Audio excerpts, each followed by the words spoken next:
What's good, y'all boys, man? I'm back with another reaction. This time I got, when was Cristiano Ronaldo in his prime? Hey, we gonna find out, you know what I'm saying? I don't really know when his prime was, because, you know, he's still like that today. So I don't really know. We gonna see. What if he's in his prime right now? What if his prime is in his late 30s? Is that even possible? I don't know. But anyways, don't forget to hit that like and sub button, man. We so close to 2K. Hit that sub button for me, man. Show love. But now let's get straight into this video, see what it's talking about.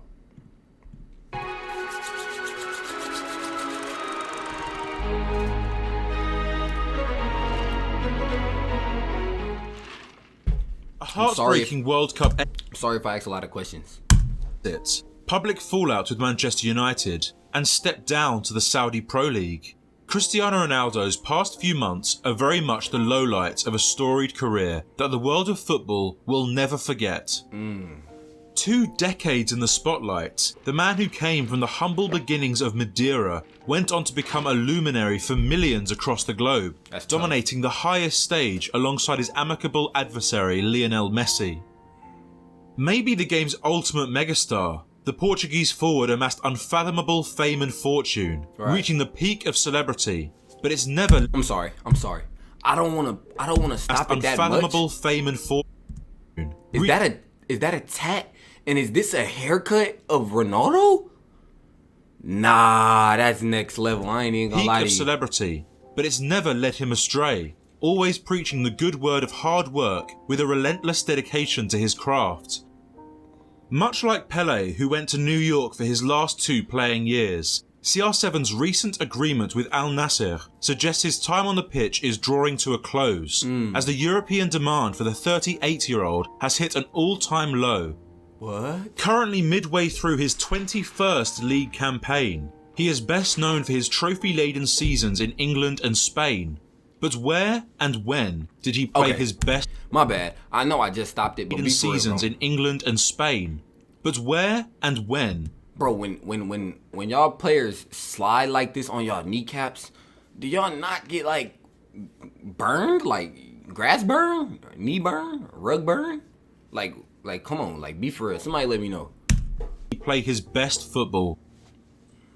Breaking into Sporting Lisbon's first team in 2002, the teen was a substitute for most of his debut year, but always showed glimpses of daring brilliance down the left flank, particularly in the summer of the following year, when they met Manchester United for a meaningless friendly. That boy got a jail fit on. The English champions were stunned by the tricky, pacey and direct youngster, who saw this as a chance to impress, which he did, catching the eye of Sir Alex Ferguson, who went on to drop over £12 million for the services of a hugely exciting player. Sheesh. Having only been a pro for a year, the 18-year-old was flown to the north of England as the fresh prospect of a European juggernaut. And after a superb debut, the hype built. Yet it became clear that in order to fulfill his rich potential and thrive in the Premier League, certain aspects of his game had to evolve. Hey, I got a question. How young can you be to play like pro? You know what I'm saying? Like the Premier League, like, is that what it's called? How young can you be, bro? Because like, I ain't gonna lie, bro. Instead of putting my kids in basketball and baseball and American football, you know, I'm about to just put them in soccer. Cause y'all going to the league. I'm gonna make sure that they going to the league. I want my son to be the next Cristiano Ronaldo. You know what I'm saying? 6 goals in his first year, while used half the time from off the bench, was a strong start. However, criticism came his way for the use of elaborate and unnecessary skills, which was less accepted in that era of English football. Still, the season ended well for the starlet, heading the opener into Millwall's net en route to his first piece of British silverware, the 2004 FA Cup, giving Ronaldo a taste of what he could achieve at United. Signs of development were seen in the latter half of his second year, bagging 8 goals between January and May, with particularly impressive showings against Newcastle in the Cup and Arsenal's Invincibles. Hey, okay. So this is a good question. So they saying he had 6 goals in his first season. What is like a good number of goals? You know what I'm saying? Like, for the average player, how much does the average player usually score in a season? Somebody let me know. Still deployed out wide, he was a traditional winger, using his lightning pace and agility to spin fullbacks, but enjoyed dropping deeper to receive the ball and carry it forward, helping the team move more fluidly in the attack.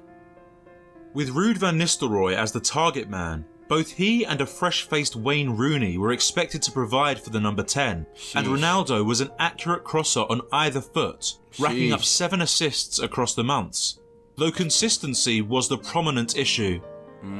Teammates such as Gary Neville have described Cristiano as talented but frustrating during his initial years in Manchester, and despite improving, he would occasionally play selfishly and showboat, which famously annoyed the Dutch marksman. Though he had again performed well throughout. So he was trying to be too flashy. In 05-06, a handful of incidents hinted that he also... Hey, yo, what is this? In 05-06, a handful of incidents hinted that he also needed to mature, especially in that summer, when featuring in his first World Cup. What? While facing the... What? I didn't know he got like this. In that summer, he gets when aggressive? Featuring in his first World Cup. What? While facing the Three Lions in the knockouts, Ronaldo had prompted the referee to send off Rooney, causing English uproar. Did he just wink there? And upon the number 7's return to Old Trafford, he faced a chorus of boos. And ironically, it was in this season when the winger found his best form yet, thanks to René Mullensteen's inspired coaching. During a sabbatical-like isolated training period, the Dutchman had Cristiano's entire focus, so that through unique drills, the Portuguese troublemaker could become more practical. Hey. As a result of Hey, I ain't gonna lie, bro. I like players that do this, you know what I'm saying? Like, he didn't just come in the best, you know what I'm saying? They didn't think he was gonna be the best coming in. They trusted him, and then, like, he put the work in. That, I don't really know, like...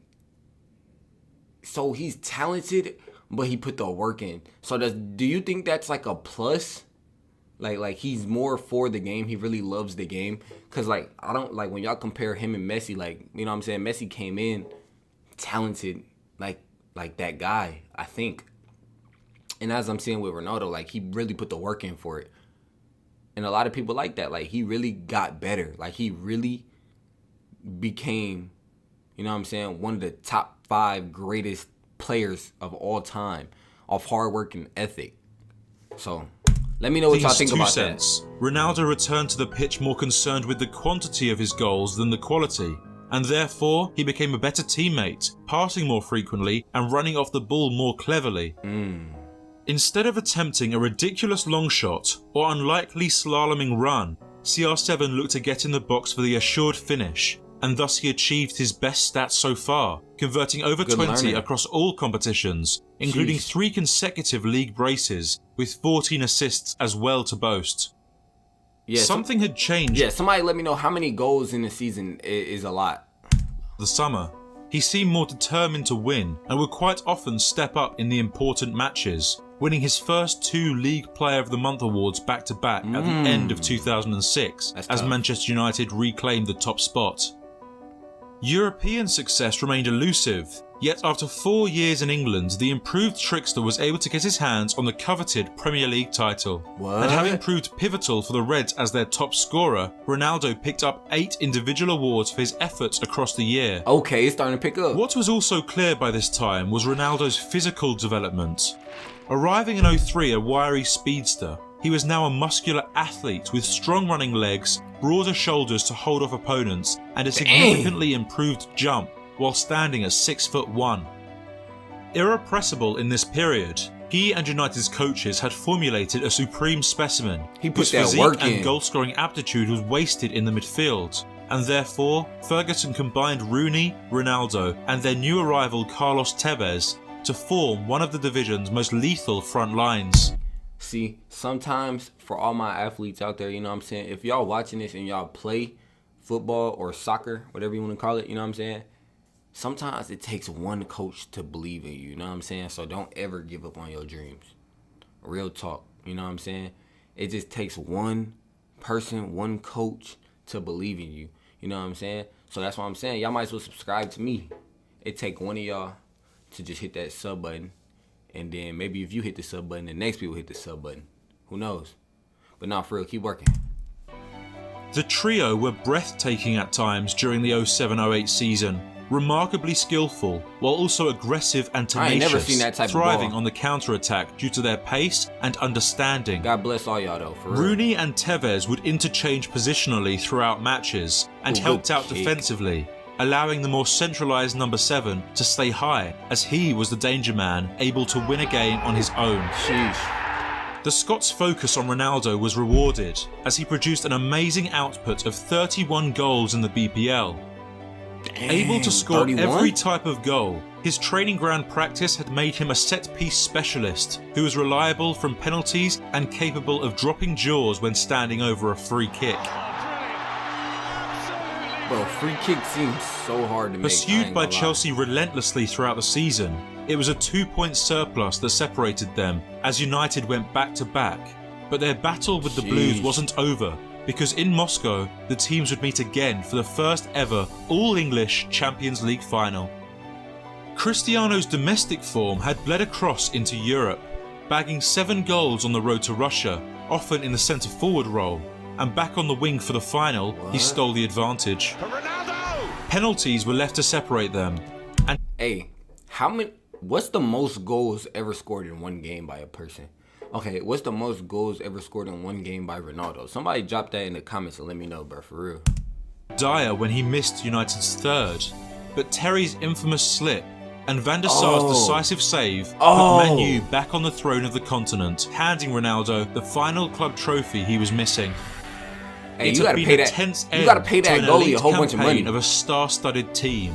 Maybe United's greatest side to date, with world-class players sprinkled throughout the 11. Picking up the European Golden Shoe for world-class players sprinkled throughout the 11. Picking up the European... Sheesh, that trophy is so tough. Bro, I should have played football, bro, for real. You know what I'm saying? You never know. What if I'm, you know what I'm saying, Cristiano Ronaldo? What if I'm the Pele that y'all don't know? What if I really got it like that and y'all don't even know? What if I'm a wasted talent? It's crazy, bro. Hit that sub button for me, though. We finna hit 2K. Golden Shoe for scoring 42 goals, the most across all major leagues, and labelled the player of the season for both the Prem and UCL. He was quite simply the best player on the planet, certified in December 2008, receiving the most votes for FIFA's Ballon d'Or and World Player of the Year awards. Sheesh. Into 2008-09, he underwent ankle surgery, leaving him out of action for over 2 months before picking up where he left off, brushing teams aside in devastating fashion as the champions retained the title once more, a three-peat. Looking to also make it a UCL double, Ronaldo was critical to United's European run, striking the tiebreaker past his former adversary Porto, and claiming the Puskas Award. Bro, that was like a 50-yard kick. I ain't gonna lie. The tiebreaker past his former adversary Porto, and claiming the Puskas Award. Striking the tiebreaker past his former Bro, he's right here. Do the mental math.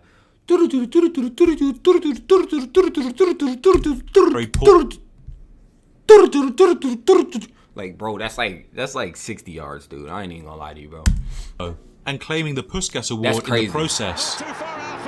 His double in their triumph over Arsenal guided the Reds through to the final yet again, where he met Guardiola's Barcelona and their special number 10, whose lobbing header sealed the deal for the Catalans, kicking off their rivalry.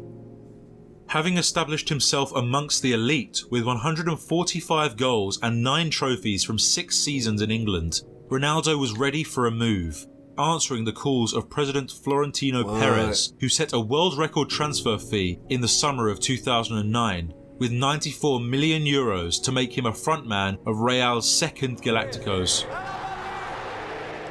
94 M's? Sporting the 9 in the famed white shirt, he and Kaká shared the immeasurable hype surrounding the Bernabeu by the season's start, but Ronaldo was the one to make an instant impact. Bro, like, 94 M's?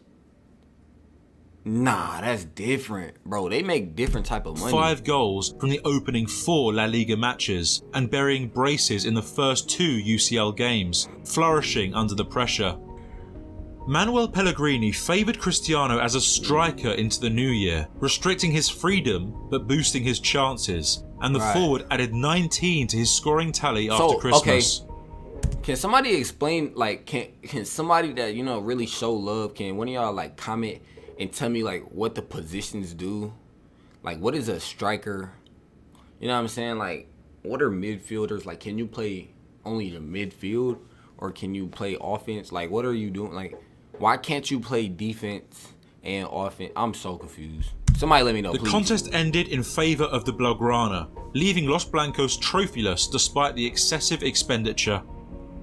Fellow countryman Jose Mourinho stepped in for the Chilean, and club legend Raul retired, handing Ronaldo the 7, which reinvigorated him as he embarked on his most prolific year yet, netting 40 times in the league to win the Spanish Pichichi Award and Golden Shoe again, with 53 across all competitions. That boy got 2 golden shoes. He can legit wear the trophies. Like, if he wanted to, he could put the trophies on his feet and legit wear them joints. Like, he got a pair. That boy got a pair of golden shoes. That's tough. For the second year in a row, Real were the highest scoring team in La Liga. Yet a constant thorn in their side, Barcelona pillaged the title and barged them out of Europe, leaving Madrid with the 2011 Copa del Rey, in which CR7 headed... My bad. But look at these fans, yo. Leaving Madrid with the... These fans look so lit. I ain't even gonna lie to you. 2011 Copa del Rey, in which CR7 headed home the winner. Jeez.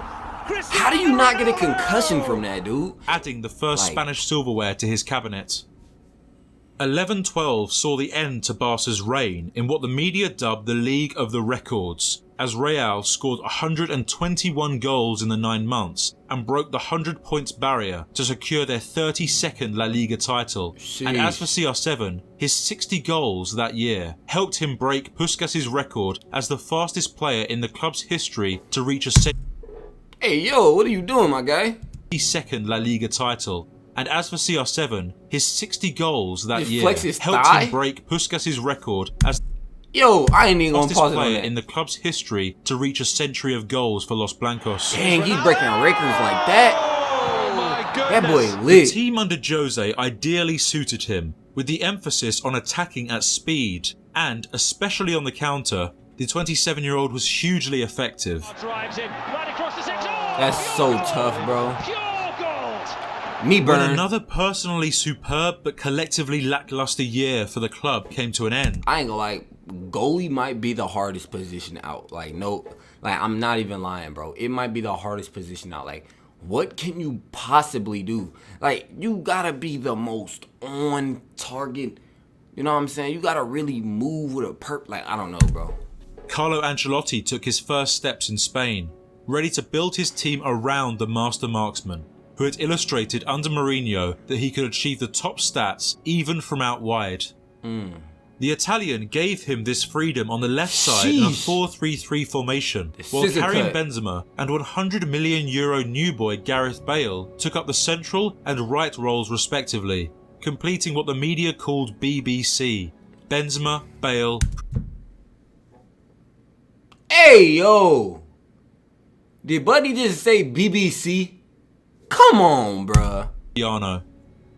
In the same vein as his Manchester partnership, the trio proved their worth, accumulating 97 goals in 13-14 as Real fought on all 3 fronts for the continental treble.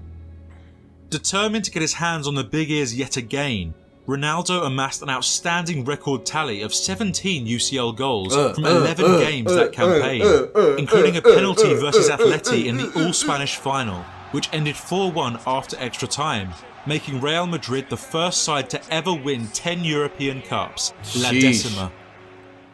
After Messi's 4-year run, Ronaldo reclaimed the Ballon d'Or for 2013, ending the year with 69 goals in 59 appearances, keeps getting better. Before getting it again the ensuing year, midway through the 14-15 season, by the end of which he had again eclipsed himself, 48 goals from 35 league games, setting a new personal best of 61 goals in all that year.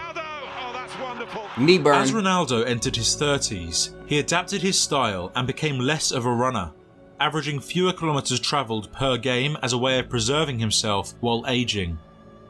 Less involved in the build-up, he was left to do what he does best: score goals, gradually moving inwards from the wing and higher up the pitch. Let me see that one more time. He does best: score goals, gradually moving inwards from the wing and higher up the pitch, often their most advanced man.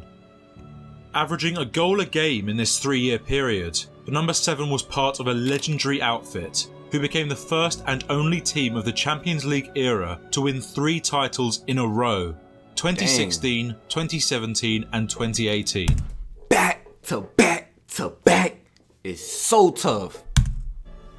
The first to ever appear on the score sheet in 3 separate finals, Ronaldo became the all-time top scorer in the UCL and overtook Jimmy Greaves as the most... No, you didn't.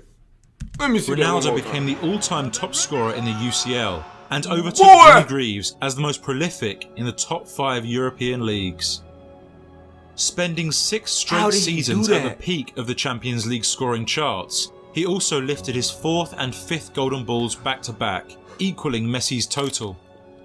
In 8 dream-worthy seasons at the Bernabeu, Ronaldo had won La Liga twice, the Copa del Rey and Super Cup a couple of times each. No, like real talk though. How did he do that backflip kick, bro? Because I need to learn that like right now. I ain't gonna lie. I need to learn that right now. Somebody tell me that what that kick was called.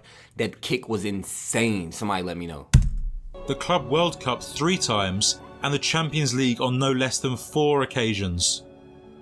In one of the world's most competitive divisions, he achieved a positive goal-to-game ratio, winning 3 Pichichis and Golden Shoes each to establish himself as one of the very best to ever play the game. Accomplishing quite literally everything with Real, it was time to move on, venturing into a new country as the most expensive ever transfer to an Italian team, putting pen to paper for Juventus, Serie A's most successful club. Desperate for the big ears, the serial winners had lost 3 finals since last victorious in '96, and the addition of Ronaldo was Andrea Agnelli's ambitious effort to return the cup to Turin. The Portuguese attacker played in a variety of roles under Allegri throughout his debut year, dividing his time between the number 9 role that he'd taken up since 2017 and his original spot on the left of the front 3. So he'd been on 3 different teams? Allotted the prerogative to drop deep, go wide, or switch sides in game, Cristiano adjusted well, producing game-winning goals across the months to shine for the Bianconeri as they continued domestic dominance with an 8th consecutive Scudetto. That's tough. With 21 Serie A goals, he was Juve's leading scorer, and despite adding another 6 to his absurd Champions League tally, included in which was an exceptional hat-trick to narrowly overcome Atletico, the Italians. CR7, what are you doing? I know you ain't just doing included this. In which was an exceptional hat-trick to narrowly overcome Atletico. What? The Italians fell short, dropping out to an admirable but beatable young Ajax side. Bro, it's so hard to be a goalie. Unfortunately, let me know if y'all want me to react to goalies, because they job is tough. This summarises the winger's stint in the black and white. Successful, but not in the way intended. Right. Awarded the Capocannoniere for stacking up over 30 goals in the following 2 campaigns, some of which were expectedly outstanding. His time in... I bet. Let me put this in slow-mo real quick. Let me just show y'all what I'm talking about, bro.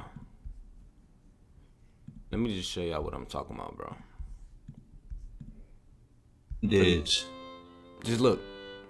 Awarded the Capocannoniere for stacking up over 30 goals in the following 2 campaigns. Like, bro, his nose gotta be hurting. Like, real talk. Like,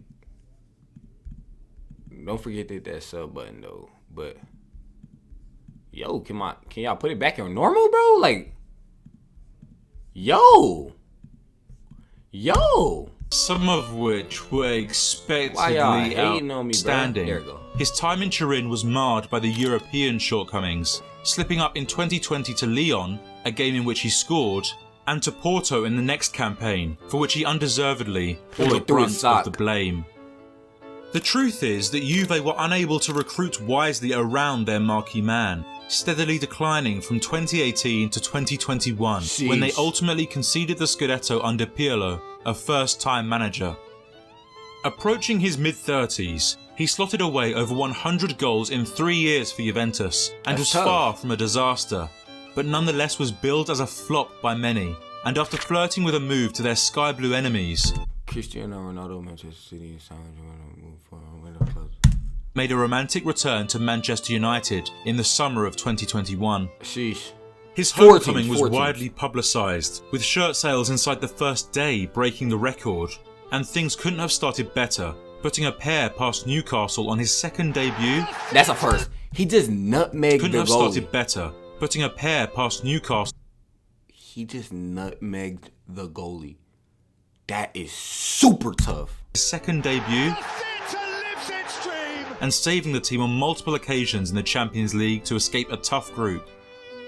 Former teammate Ole Gunnar Solskjaer was dismissed as manager mid-season to be replaced by Ralf Rangnick as interim, and reportedly, relations between the German sporting director and Ronaldo quickly turned fractious, causing the number 7's drop in form. Enduring a 2-month dry spell, the 37-year-old bounced back and concluded the campaign well with 9 goals from his final 7 appearances, taking his tally to 24 in all, the most for the struggling club in 21-22. Nevertheless, he and the club faced major criticism for finishing 6th in the Prem and going trophyless for a 5th year in a row. Ronaldo's first... So, basically what y'all trying to say is his prime was in 2013 to 2017. I'm doing so in over a decade.